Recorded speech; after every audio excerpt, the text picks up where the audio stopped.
So, tell me, Rosa, what character did you play in this film? Can you describe her for me? My name is Rosa Salazar. I play Alita, the Battle Angel, the titular character.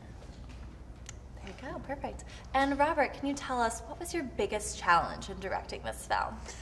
Well, the whole thing was a challenge, but mainly, kind of undoing everything I've done in my career to make this movie in a style that was work better with the material and in a Jim Cameron style, more grounded, so that you would believe the fantasy, because it was so fantastical. It was such a deep sci-fi world, far in the future.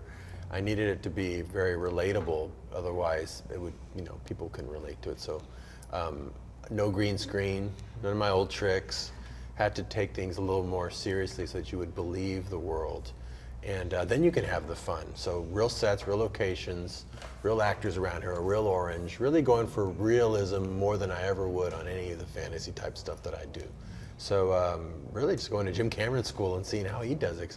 I admire his movies so much and wanted to learn how to craft something like that, because it needed to be able to play around the world to all audiences. It couldn't be kind of more niche like my other stuff.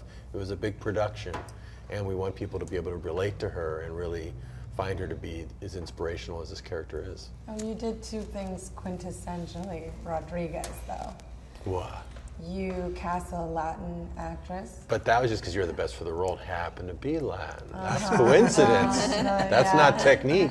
And you brought that same kind of joy of filmmaking, that you brought the same kind of energy you would find on an independent movie set to something with a much bigger price tag, and we felt that as a crew, and as an actor, I felt that.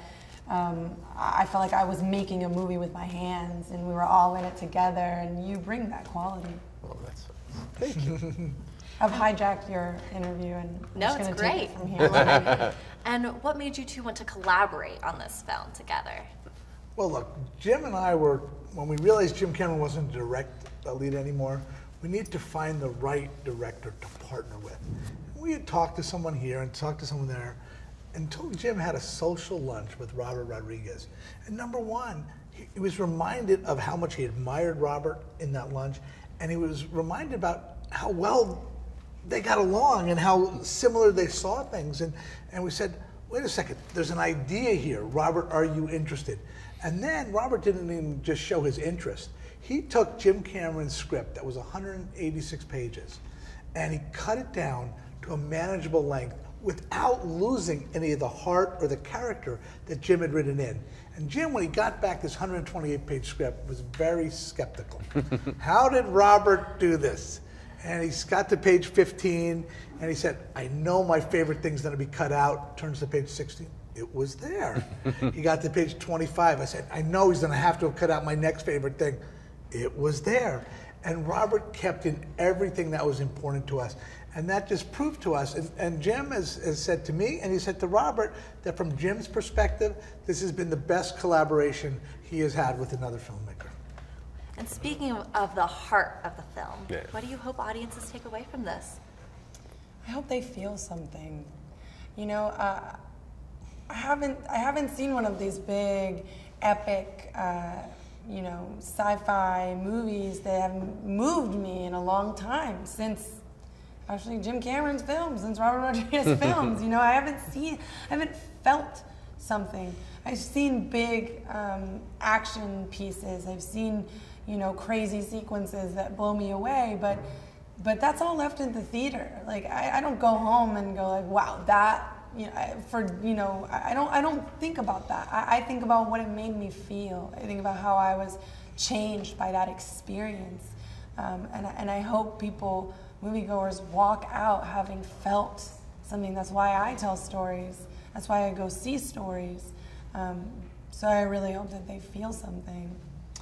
I hope that moviegoers, when they leave the theater, say, this was something I had to see on the big screen. Not just because of the spectacle, but because at the center of it is a character that they find inspirational.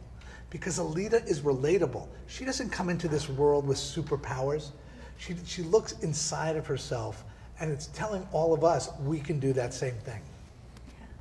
And you know, the film too, it was such a spectacle. You made Iron City at Troublemaker Studios. That is insane. You made the city. It was practical set. And you're actually sitting in Passport to Iron City, which is our replica of your version, you know, on a smaller scale, as an experiential experience for fans. So my question is, for Iron City, what was your favorite part? What inspired you?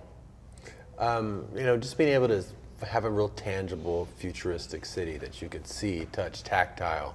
It helps place it into a reality so people can feel like it's really there. So much of sci-fi films can kind of get lost in something that's unrelatable, and this needed to feel very real. So I love that it's just actually there. I thought it really enhanced the performances of the actors because they felt like they didn't have to make believe. They actually just were living this as a reality. They were actually living there.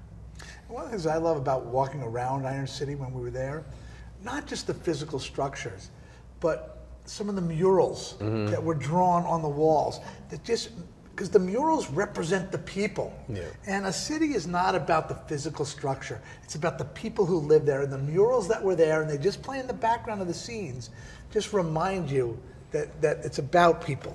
I would grab a bike in between scenes or on days that I wasn't working, and I would just ride around Iron City and just take in the city. It felt like a destination to me. It felt real. Thank you. I love it. Hey guys, did you know the top 5 most expensive movies ever made are Star Wars Episode 7 The Force Awakens at number 5, Avengers Age of Ultron at number 4, Pirates of the Caribbean at the World's End number 3, Pirates of the Caribbean on Stranger Tides at number 2, and coming in at number 1 is Avatar. Now click here below to subscribe for more great content, and on the side if you want to watch another video.